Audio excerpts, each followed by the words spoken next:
कराची के मुख़्तलिफ़ इलाक़नि में डॉक्टर कादिर मंगसी की अगवानी में मार्च मुख़्तलिफ़ इलाक़नि जो दौरो कयो। STP सरवान डॉक्टर कादिर मंगसी कराची सिंध आए अमन मार्च के सिलसिले में सिंधी वसंदन बिलावल कॉलोनी चकरा ॻोठ ऐं इब्राहिम हैदरी समेत मुख़्तलिफ़ हंधनि जो दौरो कयो, जिते संदसि शानदार आजियां कयो वियो।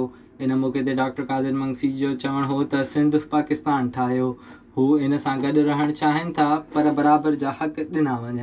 हुन चयो त कराची में हिकु लसानी दहशतगर्द टोलो वरहनि खां कराची ते हुकूमत करे पियो।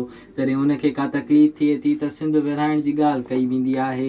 डॉक्टर कादिर मंगसी चयो त हू सिंध दुश्मननि ख़िलाफ़ आचर ते गॾु थींदा ऐं टोपी अजरक जे राज जो ऐलान कंदा।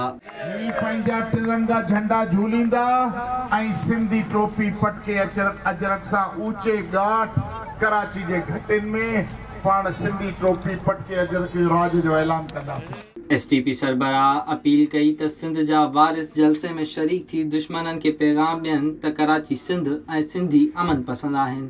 विज़िट कयो अवामी आवाज़ मीडिया ग्रुप जी वेबसाइट awamiawaz.pk